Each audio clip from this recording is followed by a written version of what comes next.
You know what that noise means? This meeting is being recorded. We are live. Well, we're live, and when you see us, we will not be live because that's just not how it works. But hey, YouTube and TFP Nation, it's us. We're here It, again. we're here. We And, made it. a little shorthanded again. But what does that mean when you see the goatee guru and you see Brandon Lee? What's that mean? Hey. Time for another NFL draft special. Guys and ladies, we are 15 days away. 15 days away from round one kicking off Thursday, the 28th. It's coming up quick. It's coming up quick. We're starting to get into that smokescreen season. We are seeing a lot of reports of teams trying to move. Maybe teams don't love certain players. And this time of the year, this time of the draft lead up, I don't believe a lot of that. I really don't. But it's gamesmanship, just like they do on the field. They're trying to play everybody else in the offseason as well. So, Brandon Lee, we started a little something last week, right? I think we started a little something. And I think we started a little thing called an alternating mock draft. For those of you that joined us in part one of the NFL draft special kickoff here, we did the first 10 picks and we alternated. So it makes it a little bit more interesting because there's no there's no pre notion on who's going to be chosen. We don't talk about it beforehand. This is all right off the cusp. So right off the cuff, not off the cusp. And so it makes it fun because we don't know who each other are going to take. But Brandon Lee had the odd picks and I had the even. We finished at number 10, so we left off on number 11. So Brandon Lee's had all week to try to figure out what he wants to do at number 11 for the Washington Commanders. So we're not going to get to that just yet, but we are going to recap those top 10 picks. And I think it was kind of interesting, but I could definitely see it falling the way it did. It was not from, if you follow a lot of mock drafts with the experts, it's probably not exactly the way you saw things fall on their mock drafts, but that's the fun of it. That in those mock drafts, they can push a player to a certain team because they're doing it by themselves. There's no alternating. So to recap, we started out with the Jacksonville Jaguars, who have the number one pick, and Brandon, you went with Aiden Hutchinson, and I really like the pick, and just give our viewers just a quick recap on why you took that. Number one pick, you got to go with the best player in the draft, and with the Jacksonville Jaguars needing pretty much any sort of help on defense, why not take the best player who is also a defensive player? So I think that one right there is pretty easy, and I think that's exactly what you see on draft day. I agree. I know there's some talks about maybe Ekwonu jumping in there. I don't think that's going to happen with Cam Robinson re-signing, and they also brought in Brandon Sheriff. So I don't think that's going to happen. I don't think they're going offensive line. Also, knowing Trent Baalke, their GM, he used to be the 49ers GM. He likes those long, lengthy edge rushers that just, they're athletic freaks. I wouldn't put Aiden Hutchinson in that category, really. I would actually say that Thibodeaux is probably closer to that. But I think Hutchinson's just, what you're getting with him. And I think that's why they play it safe and take him number one. Agreed. Number two, the Detroit Lions. My first pick of the draft, I took Travon Walker, the versatile defensive lineman from Georgia. It didn't perform up to what you would expect from a top 10 pick in college, but I think his production is going to play better at the NFL level. I think his work ethic, he's got high character, he's good, just a good player, good winning attitude. And I think that's what the Detroit Lions need. And that's why I put Travon Walker there. He's been a slow riser throughout the process. And pretty much everything you see now, you got Travon Walker going in the top 10 somewhere. I've actually seen a draft maybe McShay. No, I don't remember who it was, but somebody had him going number 1 to Jacksonville. Oh So wow. that Wow. was a little surprising. So that takes us to the third pick, and Brandon Lee was back on the clock with the Houston Texans.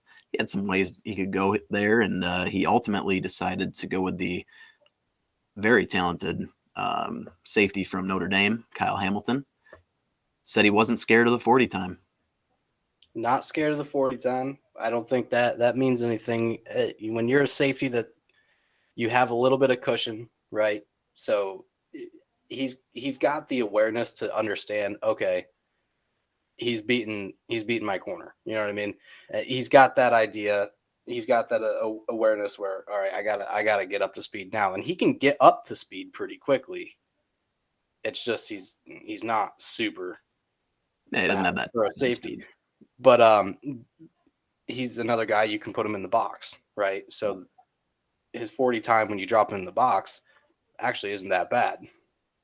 So And nowadays, with a lot of sub I could see packages, just the amount of options and like variety of places that he can play on that field with yeah, either dropping in or I think like I was going to say that, with the amount of sub packages that are used now, a lot of 3 receiver sets, 4 receiver sets. So you see a lot of nickels and dimes on defense. He's a player that can be versatile in the sense that you can play him at safety, or you can drop him down as like a hybrid linebacker and just get a little bit more athleticism at the linebacker position for coverage. He's a guy that I'd be curious to see how he matches up with some of the elite athletic tight ends, but I think he could cover most tight ends in the NFL. Yeah, I agree. Yeah, no, I think I think going to Houston Texans, I think they would be ecstatic with that pick. Absolutely.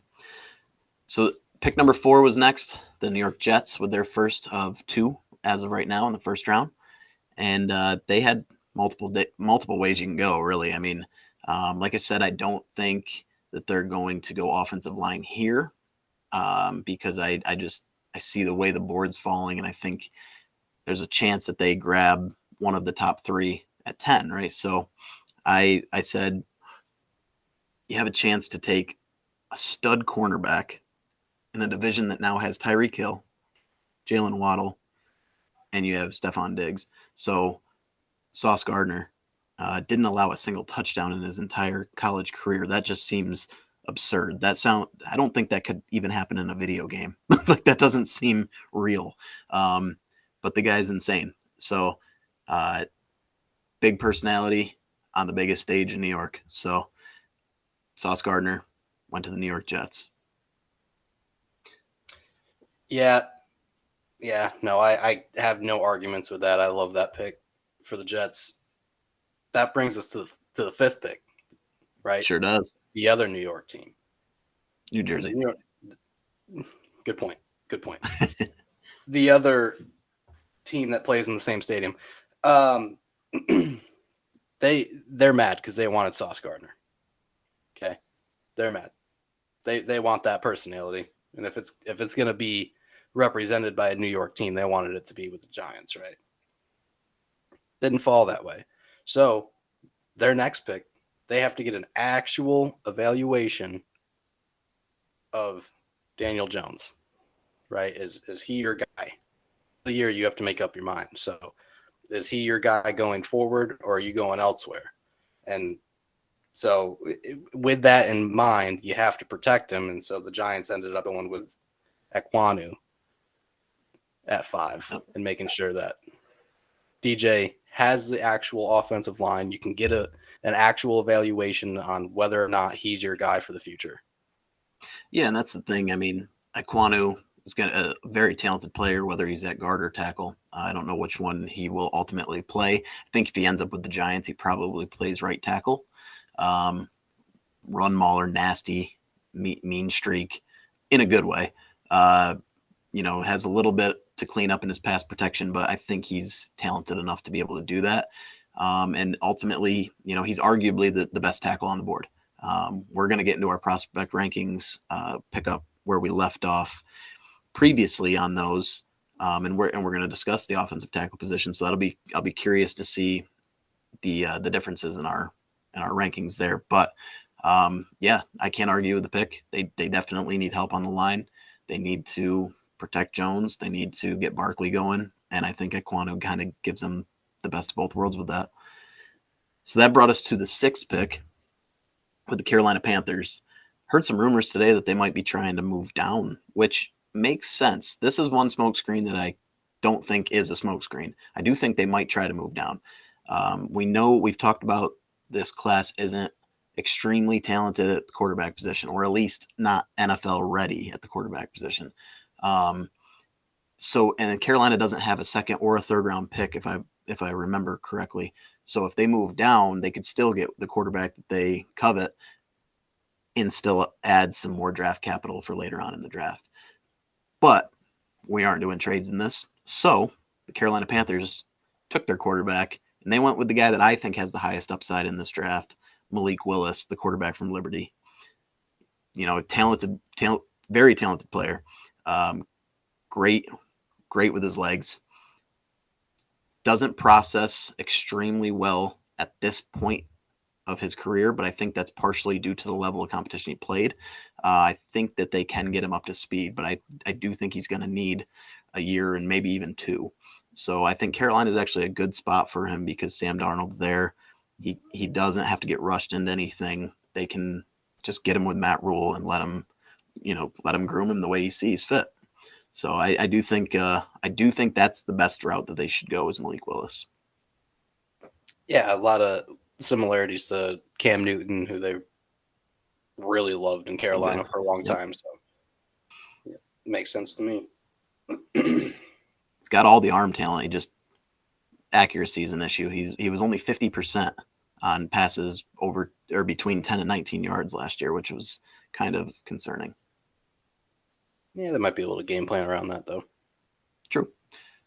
So, Brandon, that brought us to the 7th pick, which was the second New York Giants first-round pick.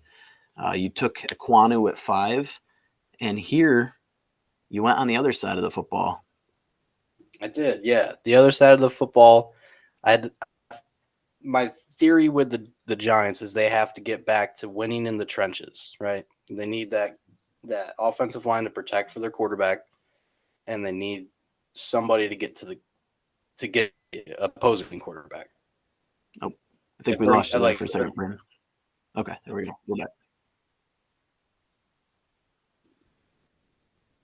I think we lost you again. Might be cutting out a little on us. So Brandon Lee, I think what he was trying to say here is, Kayvon Thibodeau, real good player, and the Giants, they want to win in the trenches, right? So he's a very talented player. He might be the most talented player in the draft. You just got it. There's some concerns, but he's very talented, good two-way player, plays the run just as well as he gets after the passer. And the Giants, historically, and all teams historically, when they build in the trenches, they win, right? So I think that's what you were trying to say. Is that correct, Brandon? Yeah, for the most part, I was going to compare him to when they had JPP, in their Super Bowl run there. But yeah. Yep, I would agree. I think that's a good pick. I think the Giants would be thrilled to come away with those two, and at 5 and 7. I do expect that the Giants will probably trade down on draft day with one of those picks. But if they stay at those positions, that's a home run right there. Absolutely. Brought us the next pick, which was pick 8, Atlanta. Atlanta, they moved on from Matt Ryan. They have Mariota in the saddle now. No Calvin Ridley for the foreseeable future. And in my opinion, yeah, they have some other needs. They could use another lineman. Maybe they look at quarterback, but I think you got to give whoever your future quarterback is, because I think Mariota's the bridge to whoever they're going to. I think you got to give him weapons. And this draft has some talented weapons at the top of the draft. And I don't know if there's any more talented receiver for what he does than Garrett Wilson from Ohio State. He's fast, he's smooth, great body control, crisp route runner, creates separation. I think he comes in and immediately is the top receiver on the team.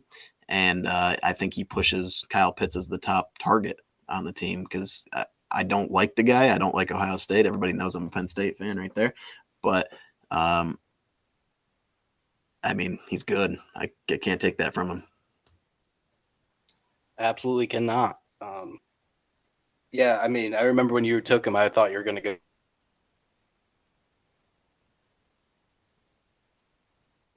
We're losing you again there, Brandon. I don't know. You kind of cutting out. It said when I took him, you were expecting something else. I was expecting a different receiver. Yeah, but yep. Who I think will probably go in our 10 picks today. I would guess. So we'll see how that falls later. But I would imagine that he probably falls in there somewhere. If I'm thinking of the one that you're thinking of. So that took us to pick 9. And at pick 9, it's your Seattle Seahawks, Brandon. And you get to make a pick with your heart here. So, and you did, I think. But I actually think you went a different direction than I expected. Yeah, so I did make a pick. Knowing how Pete Carroll works and how John Schneider and all of them kind of think together, even when they had their franchise quarterback, they did nothing to try to protect him. So I don't think they're going to do it again, especially when you don't have money locked up in that position. So I think they're going to go with the other side of the ball, getting to the quarterback, going back to getting sacks and not having to cover for as long. And so they would go with Jermaine Johnson at that pick. Yeah, and I think he's an ultra talented player. I really do. I mean, he is possibly the most polished pass rusher outside of Hutchinson in the draft. He was the ACC Defensive Player of the Year, so he's obviously got talent. And I do think that he has a very good chance of going in the top 10. If not in the top 10, I think he definitely goes top 15. So we'll see how it falls on draft day. Maybe there's some reports or medicals or something that we're not aware of. But from the information that we have, he's definitely a top 15 pick for me. So that took us to the 10th pick, which is the Jets' second pick in the draft, or in the first round. And they, just to recap, at number 4, they took Sauce Gardner, the big long corner from Cincy. And I think the Jets I think they did when we did this earlier. I think they ran to the podium, maybe even took a cab because they were just trying to get there quick. Evan Neal was still on the board at 10. I don't expect that to happen on draft day. I think he ends up going earlier than that. But if he gets to 10 and the Jets can snag him there, I think they would be all over it. That is arguably a top 5 talent, big, versatile, pretty polished lineman from a school that, produces a lot of good linemen. So I think Evan Neal to the Jets, along with Sauce Gardner, that team's turning it around with those two as building blocks. Very quickly. Yeah, very quickly turning that around. Absolutely.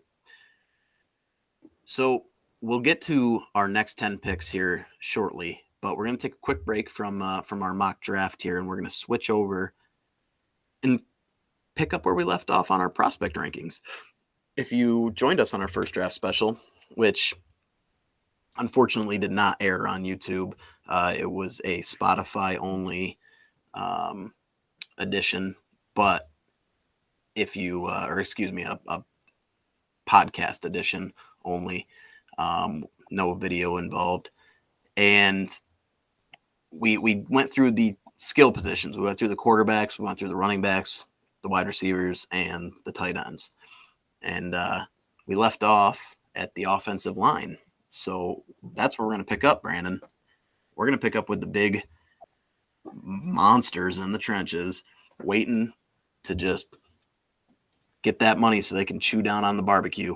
I had some barbecue myself today. I don't weigh what they weigh, but I would. Not with that mindset. Come on now, believe in yourself. I would if I was making that money that they're about to make. So, no, but I think there's some talent in this draft at the at the offensive line positions, most notably at the tackle position, and we saw 2 of them go in our top 10. So I'm going to kick it off here, Brandon. I'll go through my rankings, and you can either give me your rankings back, and we can compare, or if you just want to, dissect mine a little bit and say, okay, well, maybe I would have put this guy here, So that's up to you. But we're going to start with the offensive tackle position, one of the premier positions in this draft. Myself, personally, I have Evan Neal as the number 1. And the reason I have Evan Neal as the number 1 is because he is more of a true tackle to me, whereas Ekwonu, who I think is probably the more talented lineman, I think he is kind of a tweener between a guard and a tackle. So if we're looking at it as purely an offensive tackle position, I put Evan Neal just a step ahead. Now, if we were talking offensive guard, Ekwonu would be light years ahead. So I got Neal at 1. I got Ekwonu at 2. Another guy that we may see come off in these next 10 picks today, Charles Cross from Mississippi State, is my number 3.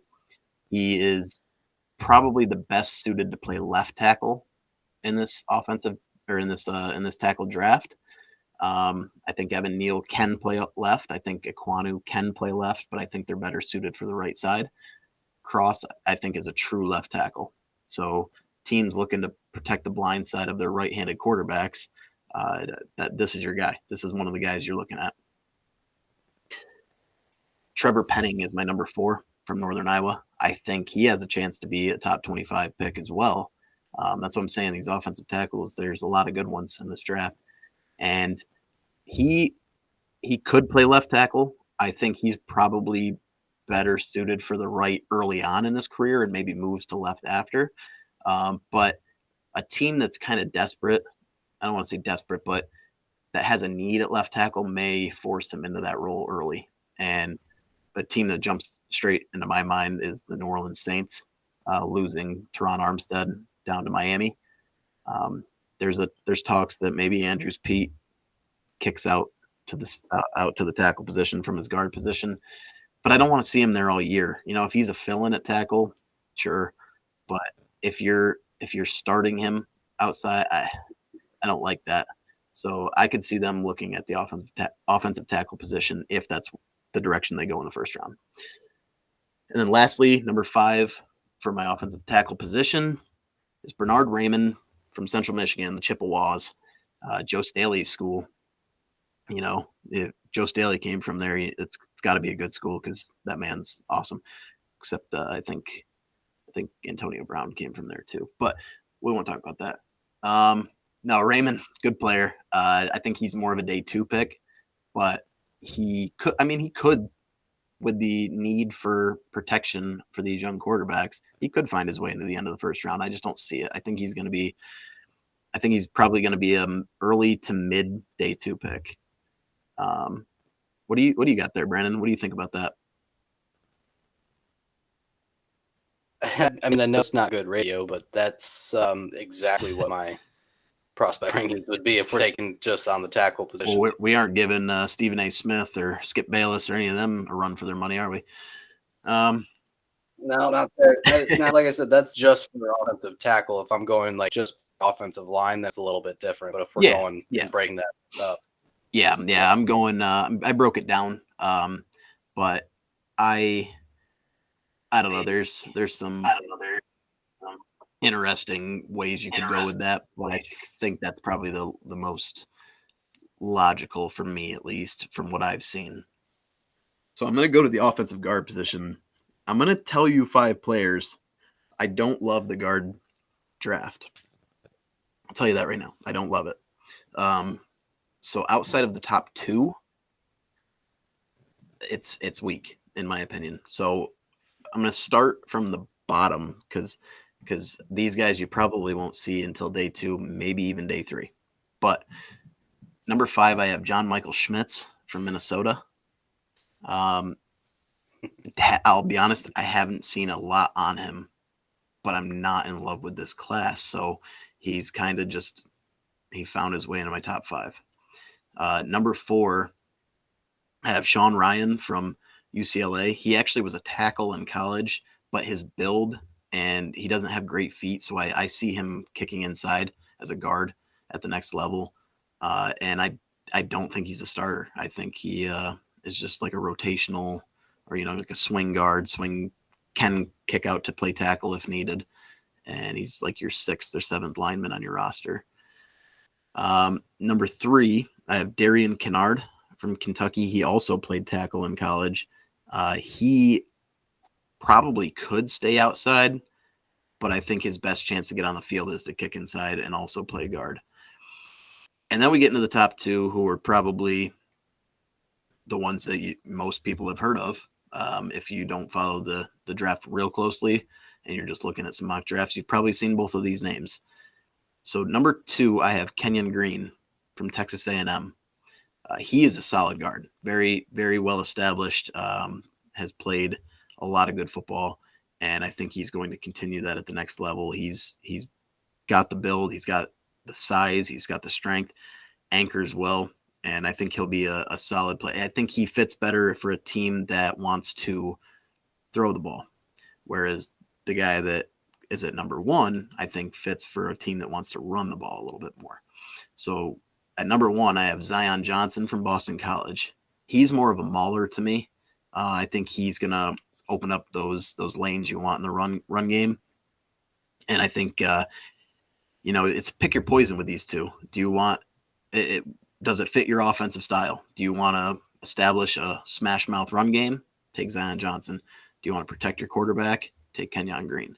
That's why I think Kenyon Green would be a better fit for like a team like Dallas, that they like to throw. They run the ball well, but they like to throw the ball and they need to protect Dak, who's already had a major injury. I think that's a place that you could see him possibly winding up. Yeah, so mine's a little bit different. Yeah, you better be. My 1 and 2 are swapped, so I'm taking Kenyon Green as my number 1 guard. Okay. Zion at 2. I think a lot of people do have it that way too. I'm throwing Cole Strange in there. Cole Strange is a good player and actually probably should have been on my list above Schmitz. Yeah, so I'm throwing Cole Strange in there. I like him, and I think the combine kind of upped his value a little bit. Yep. The other thing is too.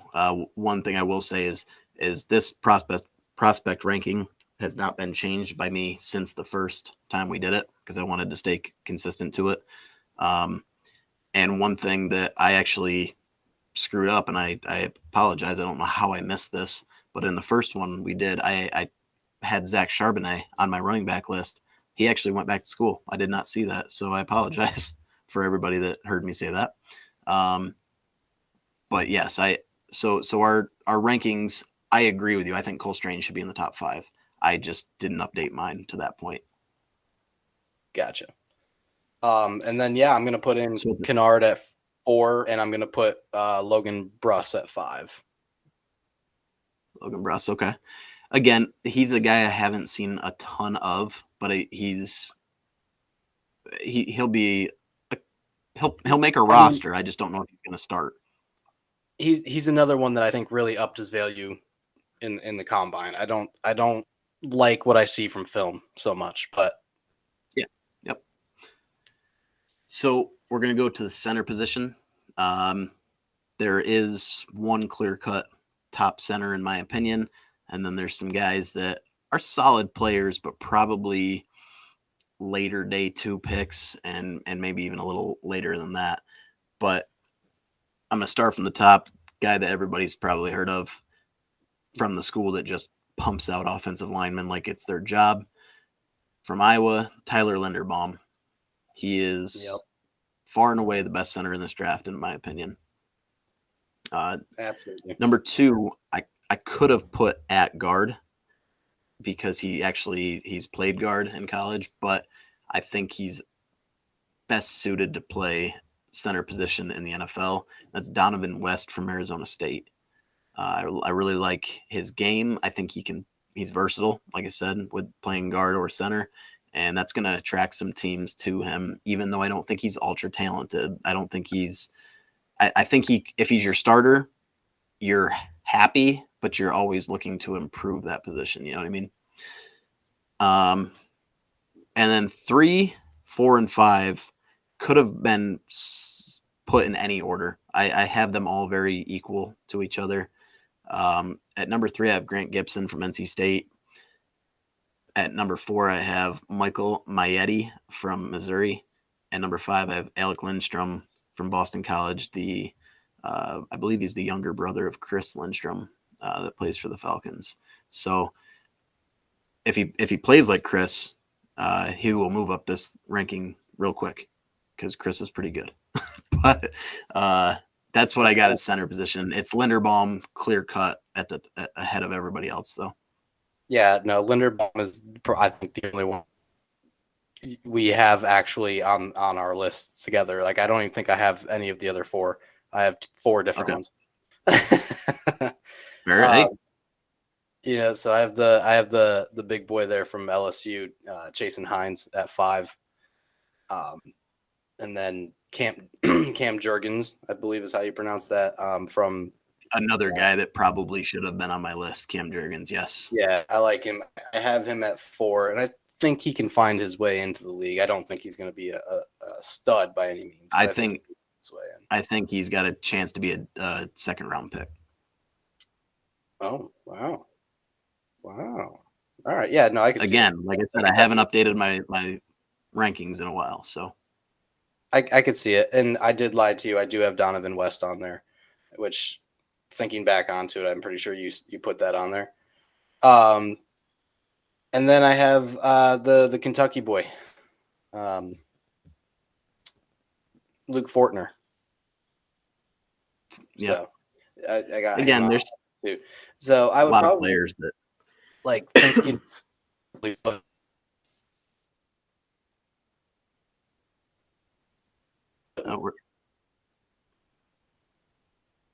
We're losing you a little bit here. Yeah. Yeah, I agree. I don't think the center position is super strong this year, outside of Linderbaum. And yes, I do agree. Jurgens probably should have been up on my list too. But yeah, it's not a real strong class. It's not. So let's get to the exciting part, right? I know they're not sexy, those offensive linemen, but they do win you championships. So you got to cover them. But let's get to the sexier picks. Let's get to some guys that have a chance to go in the top 3, right? I don't know. Bakhtiari is pretty sexy. We watched him drink beer. My God. Anyway, my God. We're going to go to the edge defender. Okay, so this is going to take into account defensive ends and 3-4 linebackers. So there's a couple guys, they play on the edge. That's how you categorize them. So I'm going to start from number 5 position. I personally think he's probably best suited to stand up in the 3-4. But he's got enough size that he can play with his hand in the dirt too. And that's George Karlaftis from Purdue. Again, like I've said before, not a super freaky athlete by any means, but he's got probably the best motor of anybody in the draft. This guy's got no quit in him, and he didn't put up a lot of sack numbers, but he pressured the quarterback at will. So I think when you get him with NFL coaches, he's going to refine his game a little bit, and I think he's going to put sack numbers very similar to the way I said of Trayvon Walker. Didn't produce as much in college as I think he will in the NFL. So at number 4 for me, I got David Ojabo from Michigan. I actually had Ojabo quite a bit higher. I actually had him as at the number 2 edge defender at one point until he got injured, and that dropped him down a little bit. But Ojabo's extremely talented. The guy, he played with Aiden Hutchinson, which might have helped those numbers a little bit, but he's got freaky athleticism, and I think he's got a chance to, if you can unlock all of his potential, he could be the best defender in this draft, best edge defender. So, but I do have him at number 4. At number 3, I have Kayvon Thibodeau. He, like I've said multiple times, I think his talent is probably the best in the draft. I just don't know if he's the number 1 guy yet. I think he's got all the talent and the tools, but you got to unlock him just like a Jabo. So he very well could be the best edge defender in this draft when it's all said and done. But at this point, I put him 3. Number 2, I got Trayvon Walker. Trayvon Walker, I like his versatility. I like his makeup. I like his character. I like everything about this kid. I think wherever he goes, he's going to be successful, not only for the team on the field, but I think he's going to be great for the organization. He's going to be well loved by the fans. He's going to do a lot of good things for the city that he's in, because he's just a high character kid. But I got him at number 2 because I think, again, he's going to be better in the pros than he was in college. And at number 1, like we said, Aiden Hutchinson. I don't think I have to say much more about him. Guy's a stud and deserves to be the number 1 pick. Yeah, no, I gotta agree. Hutchinson's definitely the number 1. Though I think he's a little raw, but just his potential and his ceiling, I think, is enormously high.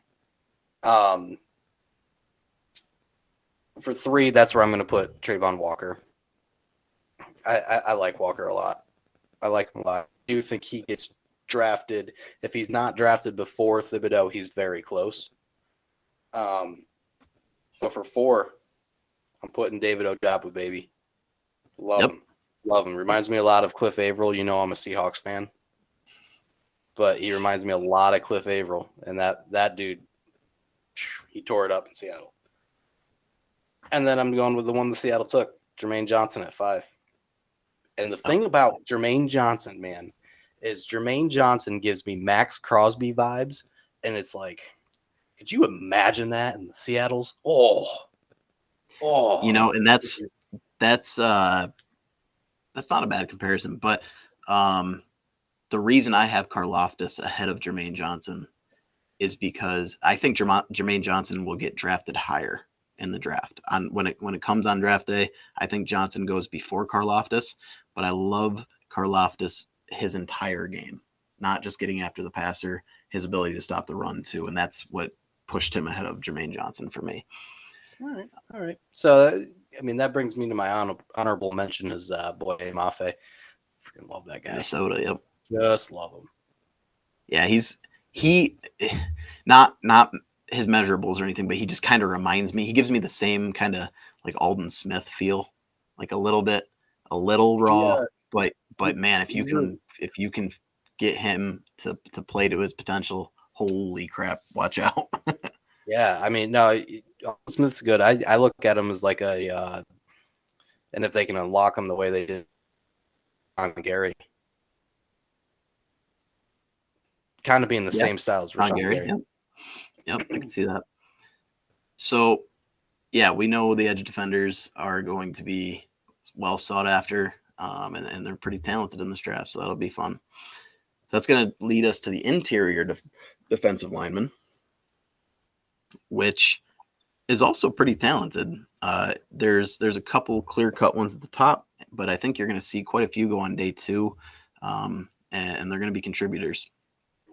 Obviously, defensive tackles aren't highly drafted in a lot of cases, but you got a talented group this year. So I'm going to start from the bottom. At number 5, I have Perion Winfrey from Oklahoma. Good. I think see him as like a 3 tech.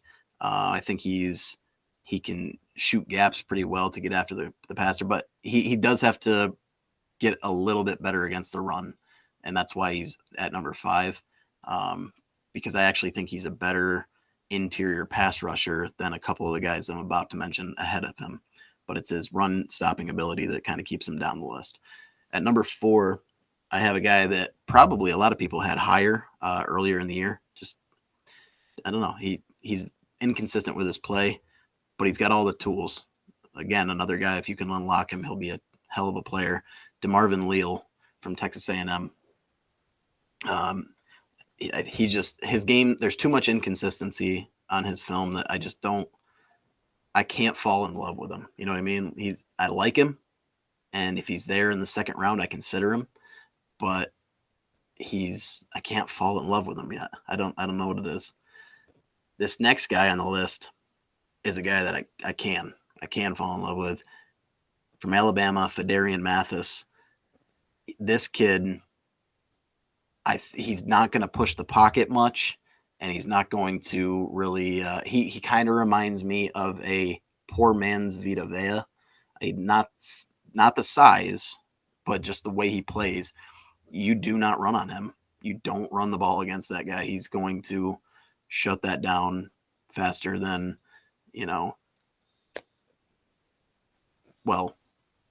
Dre Greenlaw with Jacob Hollister at the goal line. So easy.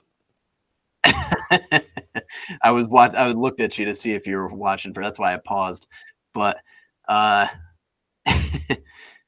number 2, I have Devonte Wyatt, and Devonte Wyatt is ultra talented. Another one of those really good Georgia defensive linemen. I could actually see him being better than the guy who's number 1 on this in the ultimate aspects of his NFL career. When you look at the full picture, just because he's versatile, I think he could play inside in a 4-3. I think he could play as a 5 technique and a 3-4. And I think he'll get the job done either way. But Devonte Wyatt, very talented player, and I think he's going to have a hell of an NFL career. But number 1, if you're looking to improve your run defense, this guy will eat up like 2, 3, 4, 5, 6, I don't know, as many guys as he can fit in his wingspan. He'll eat up that many blocks because he's a freaking monster.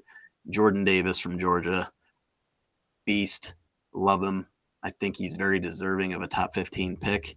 Don't know if he'll go in the top 15 because nose tackles usually don't go that high, but we did see Vita Vea go pretty high. So be curious to see where he lands on draft day. All right. I missed your 4th guy. Who was that? DeMarvin Leal from Texas A&M.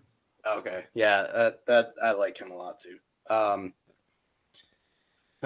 So Leal is who I have at 5. I do really like him though. I like him a lot. But I have him at 5 because of his closing speed. Like he doesn't have his tape and his film. He has opportunities for sacks. They kind of turn into hurries. You know what I mean? So I think that's why I kind of set him down at 5, and then Phidarian Mathis at 4. I like him. I mean, there's not much more I can add other than what you said about him. I throw Travis Jones in there at 3. He's an honorable mention for me, as is Logan Hall. Yep. I have Travis Jones at 3. I mean, he's good. He's good inside, and I think it's going to translate well into the NFL. And then 2 and 1, same thing. Devonte Wyatt, Jordan Davis. Travis Jordan Jones figured something out. Yeah, Travis Jones is a good player, and he gained some steam, in the combine and in that kind of area of the process. He gained some steam and was actually being talked as maybe a late first round pick. So yeah, I definitely could see him making it into your top 5 for sure. Reason I have Winfrey in there is, like I said, I love his interior pass rush. I don't love his run stopping ability. So he made the list just because of that ability to push the pocket inside. But like I said, Travis Jones was an honorable mention for me, as is Logan Hall. Yeah, Logan. So that's going to take us to, he's just a little undersized, but he's a good player. Kind of, Ed Oliver was undersized, so it is what it is. But inside linebacker, some talented players here. I think probably most would headline this. And I'm actually gonna make a change right now. I said I wasn't gonna do it, but I am. I actually had this guy on the outside linebacker list, but where I think he's gonna end up, I think he's gonna play inside. So number one, for me, this is not the guy I'm moving, is Nakobe Dean from Georgia. I think Nakobe Dean is a stud. Another guy that's undersized, but this dude is all over the field making plays. He's got the winning attitude, the work ethic, everything that you want in a player. This guy is the total package, and I think he's the most talented inside linebacker in the draft, even though he might not be the first one drafted. No, I agree. He's my second favorite player in this draft too. So yep. I think the size is the only thing that's messing them up. You know what I mean? Yeah, and I know there's some people talking about maybe playing with those three monsters in front of him, Jordan Davis, Devontae Wyatt, and Trayvon Walker. Maybe that led to his success, but that probably played a little bit of a part. But I think this kid's just a baller. So for number 2 is the guy I just moved from outside linebacker to inside linebacker, and that's Devin Lloyd from Utah. I say inside linebacker only because for some reason I see him going to the Patriots and being like that Dante Hightower, Gerard Mayo, 2-down run thumper. I think he's got the ability to be a 3-down player or 3-down linebacker at some point in his career. He just got to get a little bit better in pass coverage, but I think he has the ability to do it. He just needs to get some more reps. But right now, early on in his career, he's 2-down thumper in my opinion, and I don't know why. New England just screams out at me. So that's why I moved him there. So that pushing the next guy down to 3 would be Christian Harris from Alabama. Good linebacker, probably late second, early third round pick. But you know what you're getting from guys from Alabama. They might not have a ton of upside. A lot of them have already reached their potential when they come in because Saban just coaches them up really well. And so you know what you're getting with them. Number 4 for me is Chad Muma from Wyoming. I think he's a really good special teams contributor, but I think he could be a rotational linebacker and kind of reminds me a little bit of like an Alex Anzalone. Ooh, all right. I like that. Yeah, and Anzalone, I mean, early on in his career didn't play a lot, but he's not a guy that's going to change the game for you on your defense. But if he's playing linebacker for you, you're not hurting at that position. You're going to be fine. So I think that's what Chad's got a chance to do. And at number 5, I have Brian Asamoah from Oklahoma. He's a player that played with a talented Oklahoma defense. He can fly around. Could potentially play on the outside. Could be like a well, no, I think he's playing inside. I think he's going to be like an off-ball linebacker, but he's going to be a solid contributor. And if he doesn't get on the field as a starter, he will play as a special teamer. He's got a lot of heart, good work ethic, and I think he'll be in the NFL for at least 2 contracts. Let's put it that way.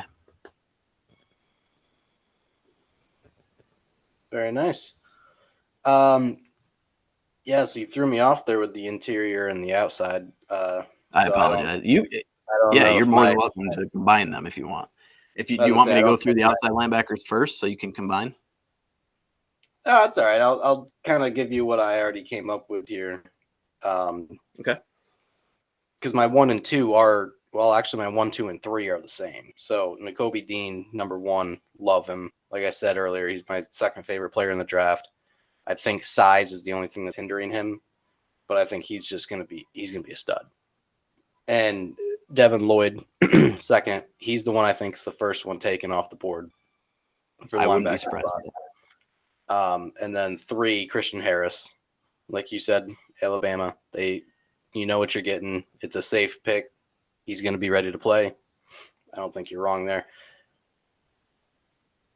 I don't know how to pronounce his first name. I say Quay Walker. Quay Walker. Is Quay Walker. Yep. Is that right? Okay, cool. Yep. Quay Walker from Georgia. Georgia. I have him listed.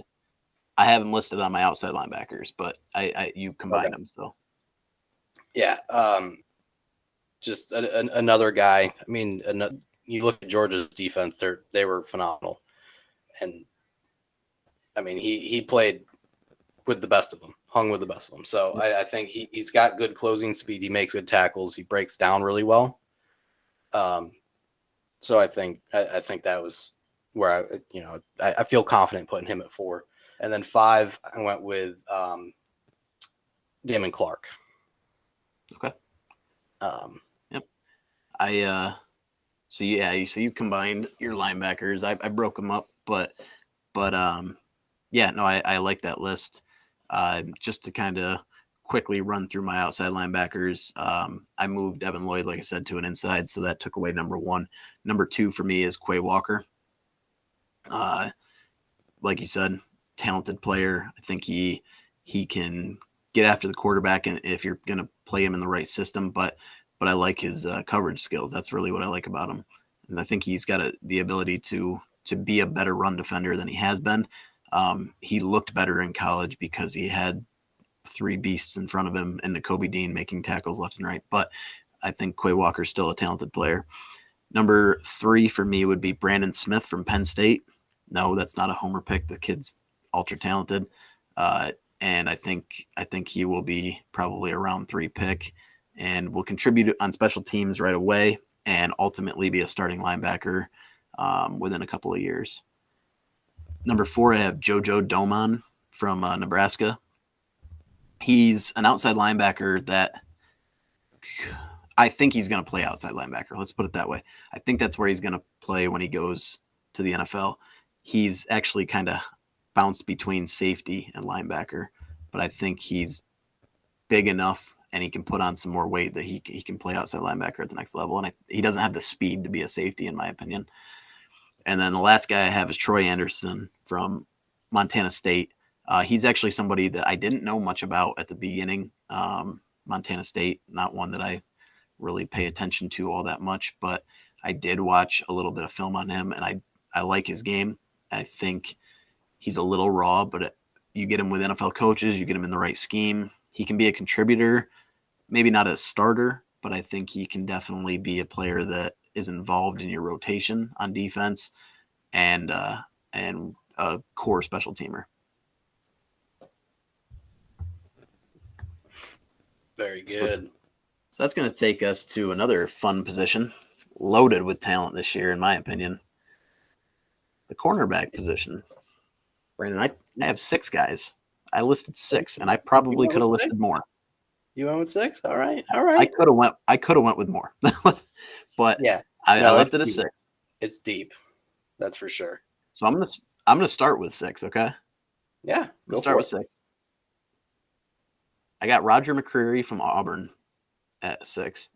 McCreary, I put him on there like I said, I went with 6 guys because I felt wrong leaving him off. I think he's very talented. I think he's probably a mid second round pick at this point, I would say. But yeah, ultra talented, smooth with his coverage skills, a little tight in the hips, but I think you can unlock that a little bit. And then he's physical. He gets up on you. I actually watched him in person against Penn State, and he was getting right up in the grill of our smaller receivers. Penn State doesn't have a lot of big, lengthy, tall, strong receivers. He was getting right up on us and making it a living hell to get off the line. He had trouble with Dotson, but everybody has trouble with Dotson. So at number 5, Andrew Booth from Clemson. I wish he played more in college. This is more so based on the little bit of film I saw in college, but this kid was a 5-star recruit coming out, and he was he's got all the talent. all the talent in the world. I just wish he had put more on film. If he had put more on film, he's probably higher up the list for me. I know he's still being touted as a first round pick, and he only played like 400 snaps in college. That's absurd. So, but he's got all the tools. So Andrew Booth, number 5. Number 4, I have the other Washington Husky cornerback, Kyler Gordon. He's a guy that I've liked from the beginning, but he's risen up my rankings. I think he's almost as talented as the guy that we're going to get to here shortly.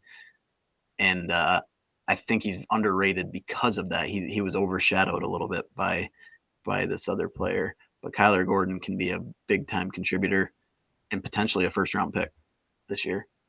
Number 3 for me is Derek Stingley. Actually, I know you probably thought he was going to be in the top 2, but no, Derek Stingley is number 3 for me.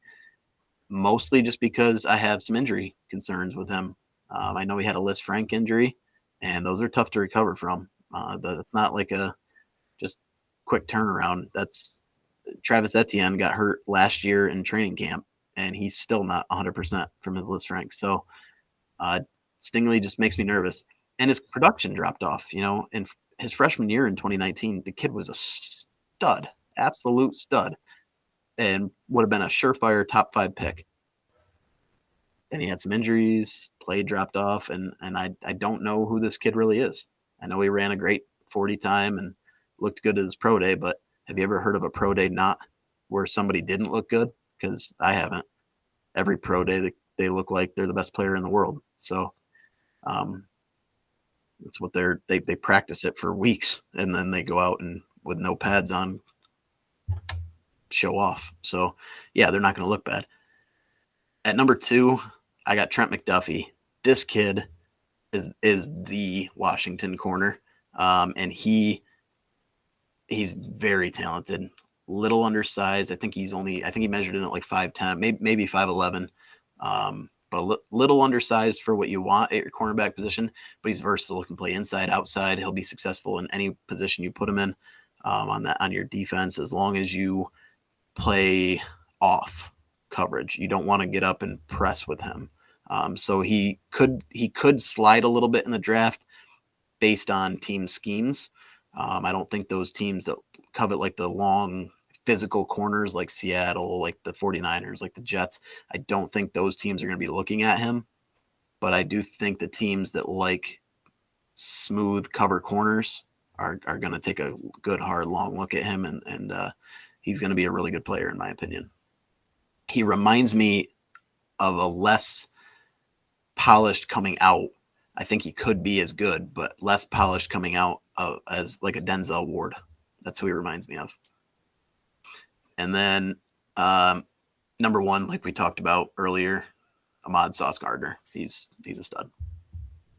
Yeah. Yep. Sauce Gardner for sure. Favorite player in the draft right there.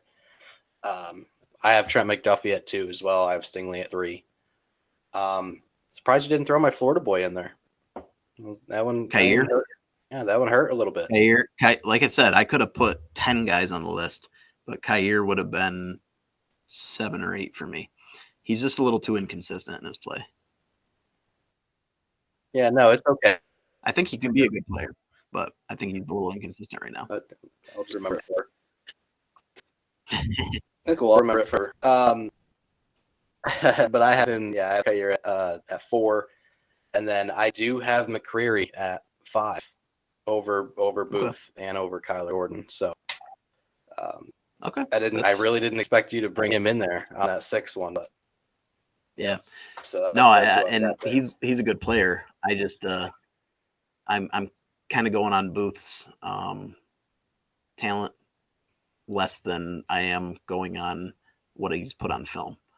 And I know that's not the right thing to do. Usually you just trust your eyes, but I saw this kid coming out of high school, and he's good. He's very good. He didn't play a lot.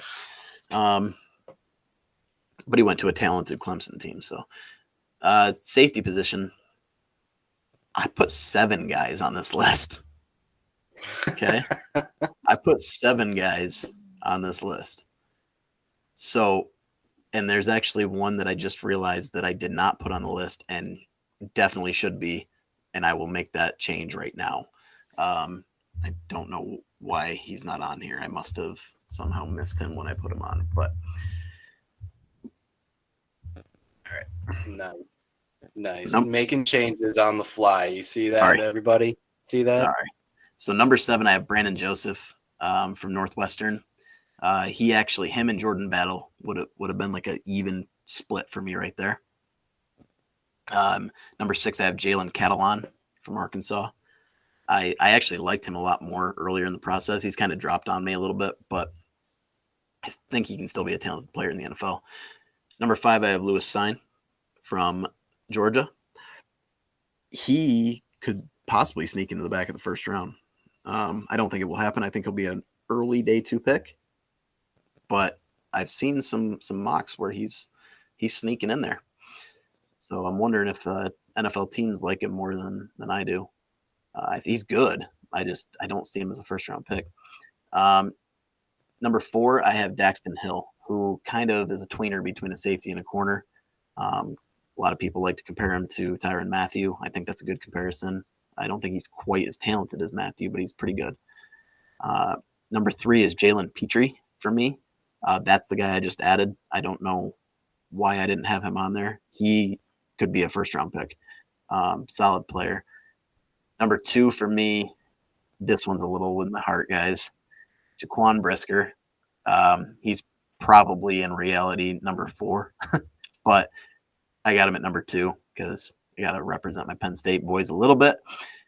And at number 1, I do have Kyle Hamilton, just because the 40 time worries me a little bit, but I have seen this guy. His talent is through the roof, and I don't think you can bump him just for running a 4.6.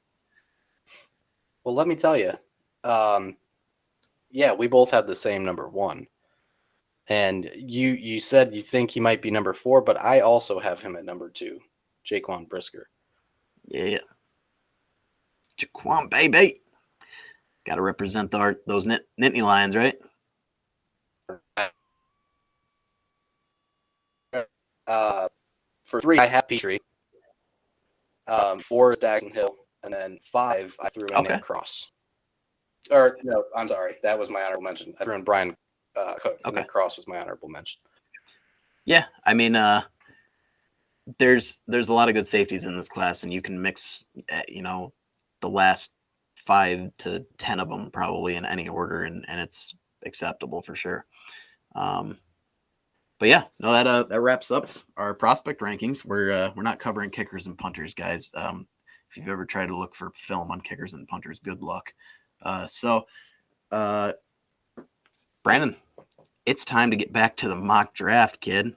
It's time. Yes, it is. I'm ready. I've been looking forward to this like all week, so I've been super excited to see who you're going to take at number 11, because Brandon Dean is on the clock with the number 11 pick and the Washington Commanders. Yeah, all week. I've been back and forth too. I have been back and forth. I have gone, with the Washington Commanders as their first pick with that name. Do they go with a quarterback? Do they fill, maybe their offensive line? But I don't think they go with either of them.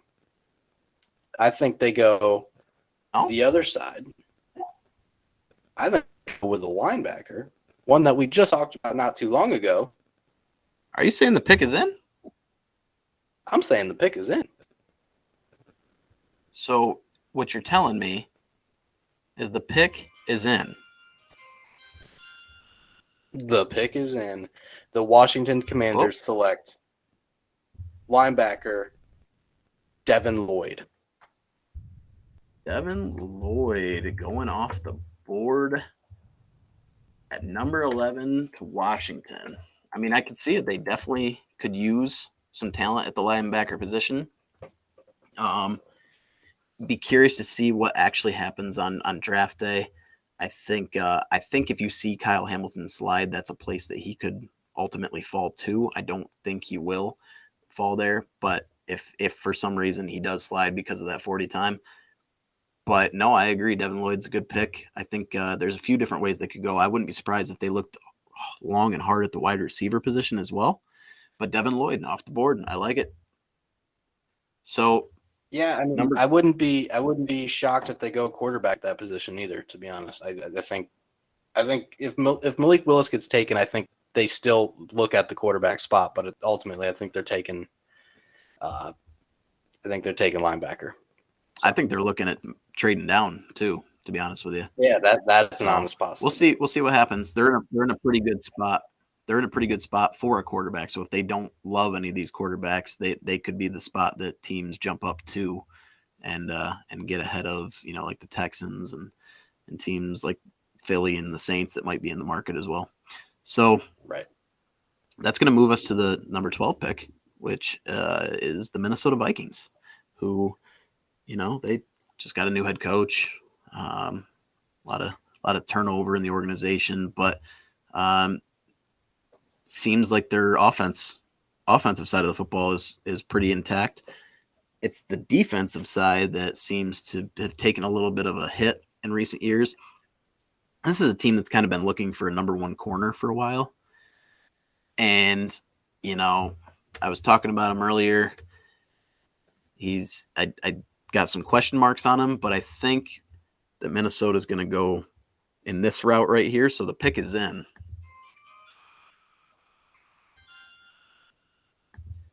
The Minnesota Vikings, with the 12th pick in the NFL mock draft, select Derek Stingley, cornerback from LSU.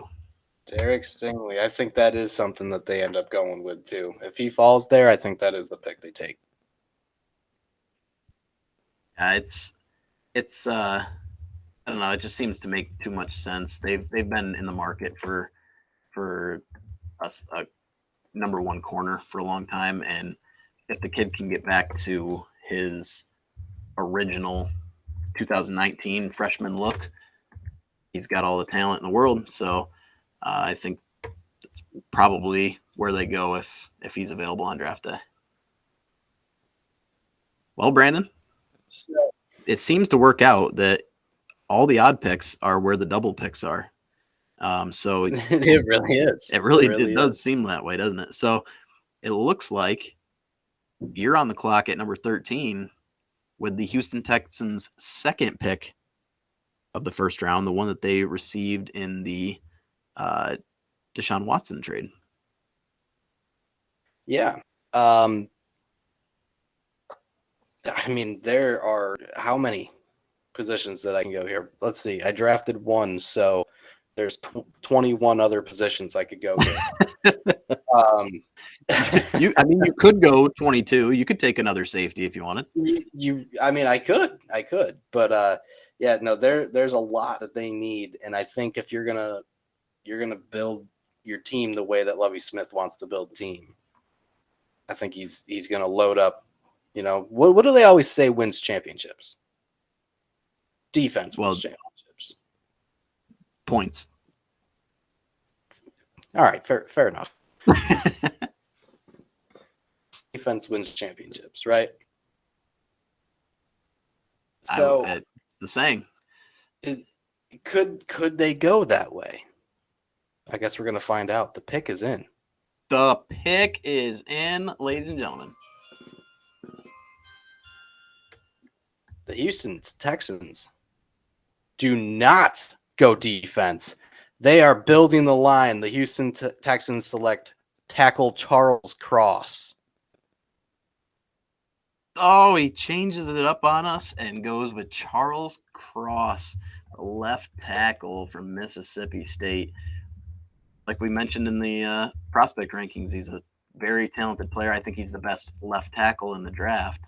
And if you're going to – he seemed committed to Davis Mills.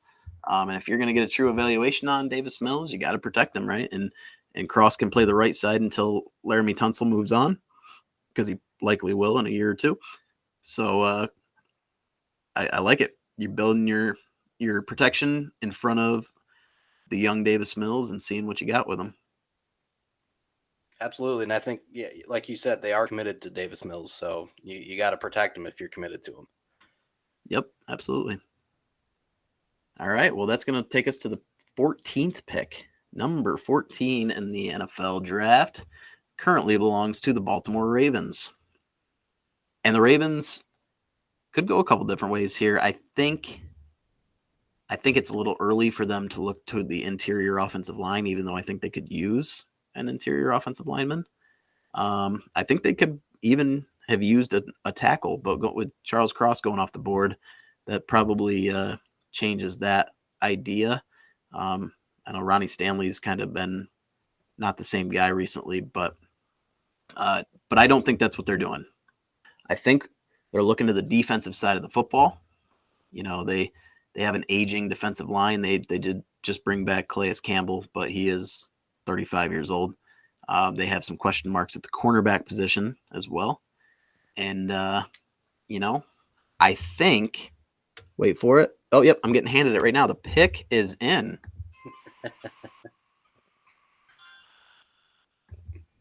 With a 14th selection in the 2022 NFL mock draft, Baltimore Ravens select defensive tackle Jordan Davis from Georgia. Hey. Trying to throw me off there.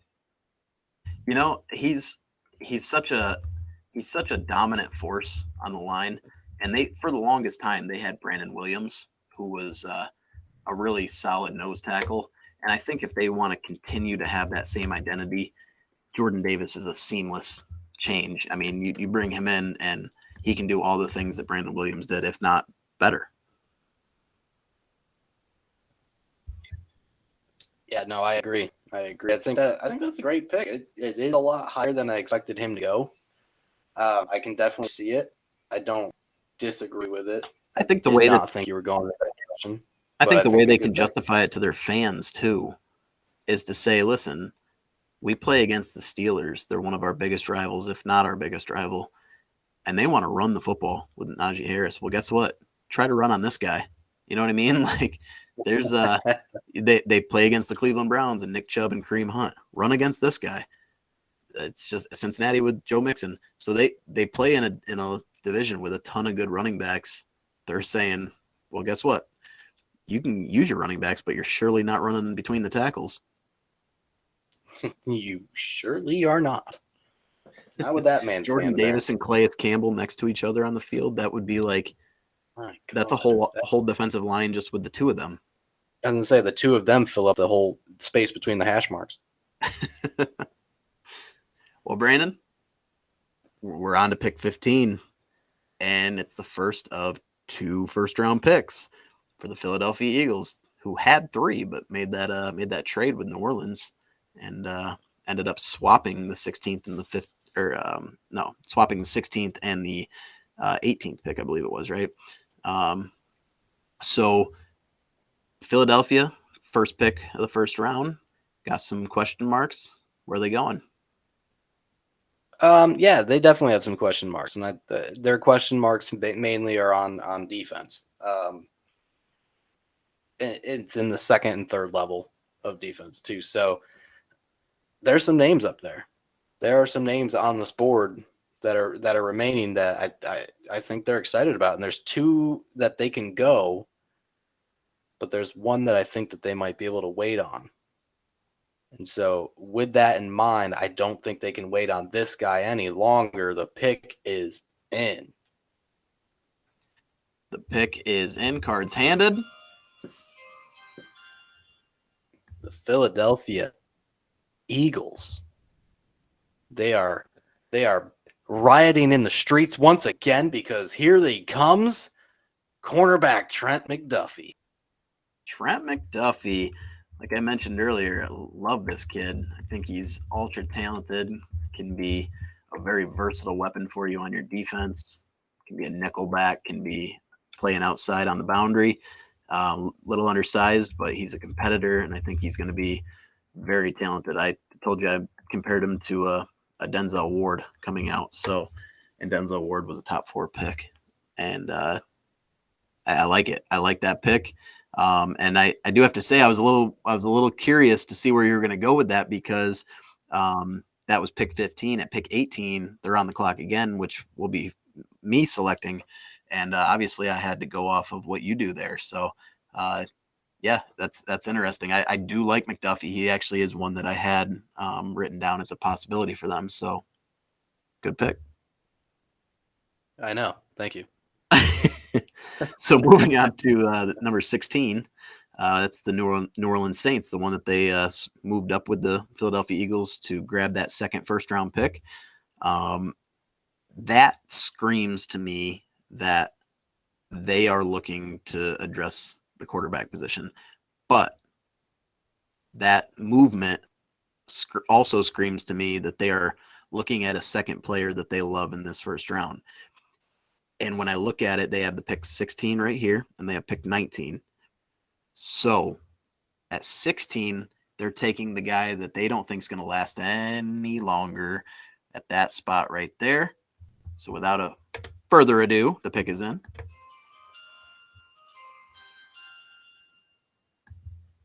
With the 16th selection in the 2022 NFL mock draft, the New Orleans Saints select offensive tackle from Northern Iowa, Trevor Penning. Whoa, not where I thought you were going with that. Not where I thought you were going. Again, I think they need to protect whoever that quarterback is. I know this year it's probably going to be Jameis Winston or Andy Dalton if Winston isn't healthy, but ultimately you got to build that line for when you do bring in that young quarterback who I personally think will go at number 19. I mean, I'm not against it. So I am not against it. That brings me up, doesn't it? It does. It brings you up at number 17 with a very interesting pick. The Los Angeles Chargers on the clock. They, for really the first time in their history, were big spenders. They went out and gave a big contract to J.C. Jackson. Went out and made the trade for Khalil Mack. Brought in some talent on the defense along with them in the interior. So I'm curious, Brandon, what are the Chargers going to do in the draft to complement that? Well, I mean, you kind of took away where I was going there with the whole Trevor Penning pick. So that one's going to throw me off a little. But I think with Penning going off, they don't like what's there at the top of the tackle spot. So I think they're going in a different direction. And this is going to make Justin Herbert jump for joy, I believe.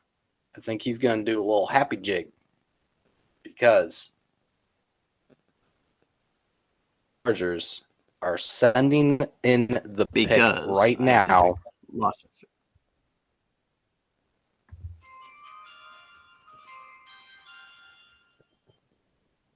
Justin Herbert, welcome. Jameson Williams. Jameson Williams, my goodness. What a just speedster, great wide receiver he is from Alabama. Probably could have been a top 10 pick had it not been for the injury, I would think. And man, that is scary with Justin Herbert and his arm.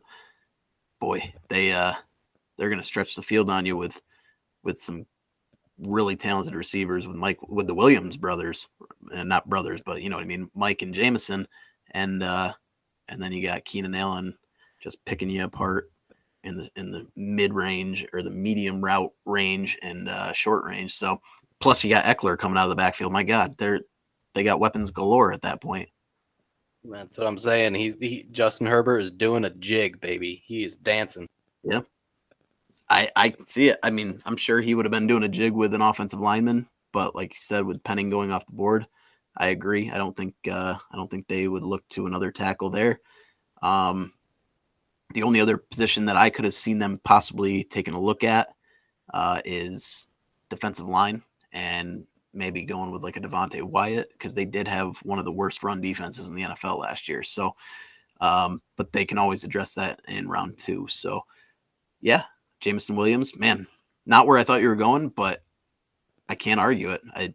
That's scary for when he's healthy. That team would be offensively terrifying He definitely would. in And I think, a division know, that's loaded. and I think they're thinking they may have helped a little bit with that poor rush defense by bringing in Khalil Mack. Yeah, fair enough. And Fair enough. so I think that's where that kind of fits. And then Yeah. your next idea is, well, if we can't stop them, let's just score more points than them. Yep. I don't hate it. I don't hate it at all. That's going to bring us to number 18.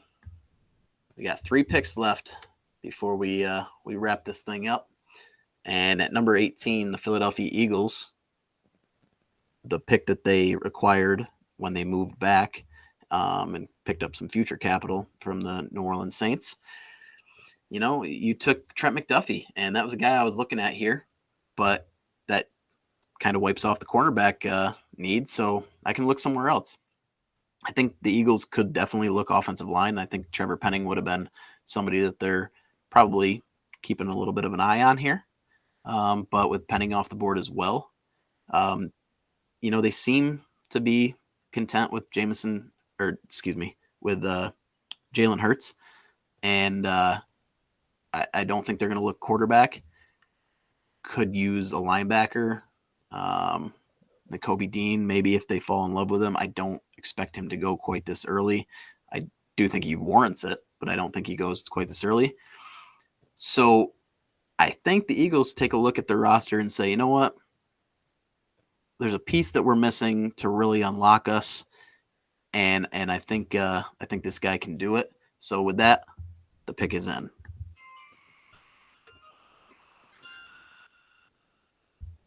The 18th pick in the 2022 NFL mock draft, the Philadelphia Eagles select wide receiver from Ohio State, Chris Olave. Hey, okay. See, every year that they draft a wide receiver too. Yeah, Chris Olave. I mean, he's obviously anybody that's followed our draft special has known that. I think he's a talented player. Again, another guy that I'm not a big fan of because he's Ohio State, but very talented. And I think if you put him across from Devontae Smith with Dallas Goedert inside at the tight end position, and Miles Sanders coming out of the backfield with his ability to catch the football, I think you liven up your pass game a little bit. The Eagles were so run heavy because they couldn't throw the ball consistently. I think they just need another weapon to unlock them. Yeah, I agree with that wholeheartedly. I think they just flunked out with their previous wide receiver picks. So I think taking Olave at this point, I think that's smart. It's going to work for them. They just got to make sure they don't use them wrong. Yep. It's yeah, they like I said, maybe not the biggest need for them, but looking at a lack of available offensive tackles that are worthy of this pick, and maybe not thinking that they are going to fall in love with Nakobe Dean, I think it's a good pick for them there. So moving on to number 19, Brandon. This one, actually, you get the satisfaction, I guess we'd say, of having to make the second pick after I made the first pick. This is the first time this has happened so far. So that's true. Curious to see where you go. New Orleans Saints on the clock at 19. So I'm going to go with the guy that I thought you were going to take earlier. They up in the draft, right? Yep. So they probably want a quarterback.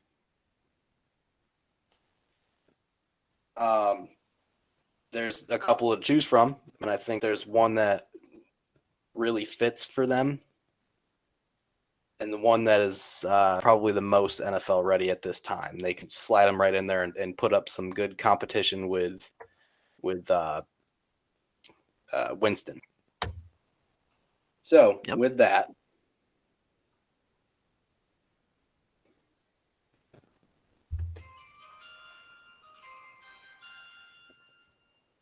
the New Orleans Saints have Drew Brees' replacement with Kenny Pickett from Pittsburgh. Kenny Pickett. As soon as you said most NFL ready, I knew exactly where you were going.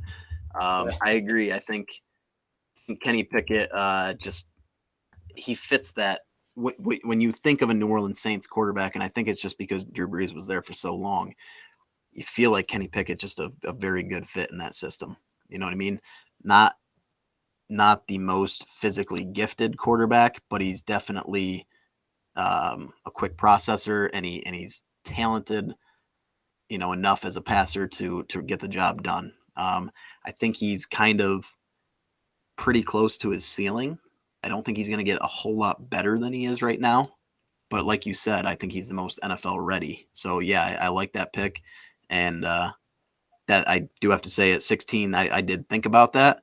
But with them having two picks, we just said it. You were looking at Penning at 17, and I was looking at Penning at 18. So if they don't take Penning at 16, they don't get him. So I think that's Right.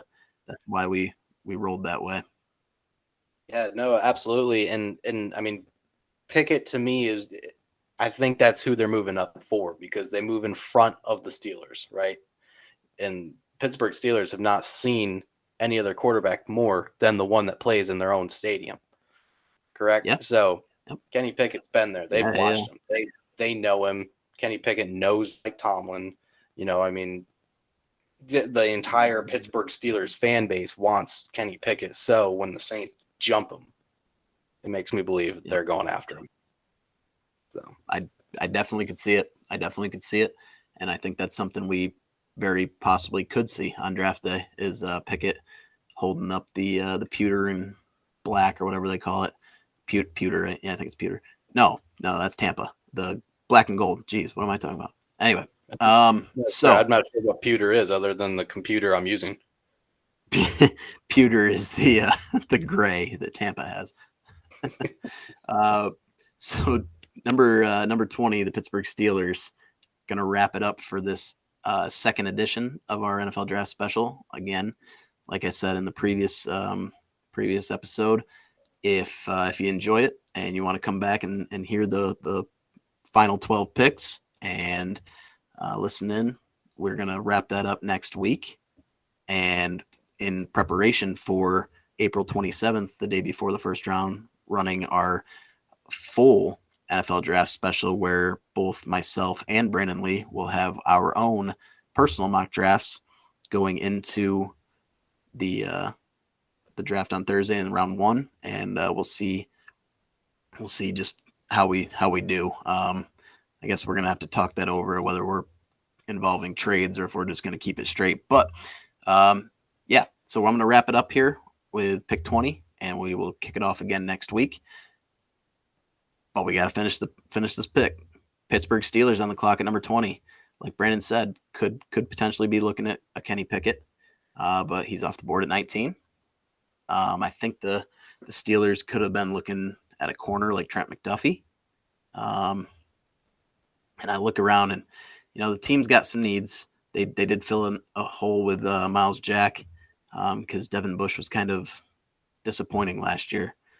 But the Pittsburgh Steelers, I don't think that they're going to continue to build the offense right now. I think they could use another wide receiver, but they're going to continue to establish that defense and get that back to being absolutely elite in a division that has some good defenses. So looking at that side of the ball, there's some different positions that they could look at here. Ultimately, I think this is where they go. I think this is where they go. Just knowing Mike Tomlin and knowing how the Pittsburgh Steelers operate, the pick is in.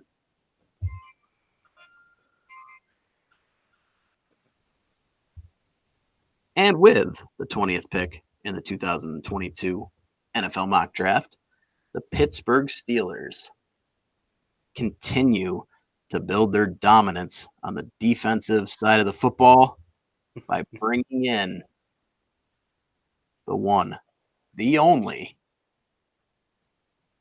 Devontae Wyatt from Georgia. Devontae Wyatt. Yep, they got to build that inside. They already got the outside with TJ Watt and bringing in Miles Jack. I think that's smart. I mean, Jack's probably going to play more of linebacker position, but he can stand up and rush as well. That's a great move for Pittsburgh. Great move. They're going to stuff anything that comes up the middle. So Yep. I think it's brilliant. I think, and that's one thing we saw them have a little bit of,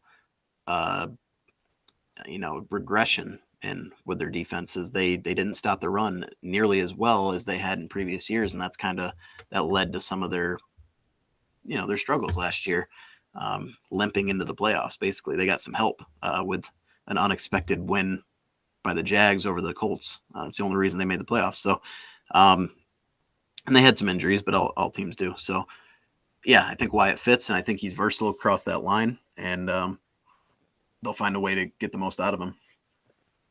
Absolutely. Yeah, I agree. But guys, that wraps up part 2. Just going to do a real quick rundown, just summarize. We had at pick 11 to the Washington Commanders. Brandon took Devin Lloyd, the linebacker from Utah. At 12, the Minnesota Vikings took Derek Stingley, the corner from LSU. 13, the Texans took Charles Cross, offensive tackle from Mississippi State. At 14, Baltimore Ravens, Jordan Davis, the monster nose tackle from Georgia. 15, the Eagles grabbed Trent McDuffie, talented corner from Washington. 16, New Orleans took Trevor Penning off the board. At 17, the Chargers selected Jameson Williams, the currently injured Alabama star wide receiver who will be terrifying in that offense when he gets healthy. At 18, the Eagles, with their second pick, select Chris Olave. New Orleans Saints at 19 grabbed the second quarterback off the board, and Kenny Pickett from Pittsburgh. And at 20, the Pittsburgh Steelers select Devontae Wyatt, defensive tackle from Georgia. So that'll do it, guys, for part 2. Stick around for next week when we hit part 3 and finish out this last 12 picks. So from me and Brandon Lee, we'll see you next time. Peace. Adios, as our loving co-host would say.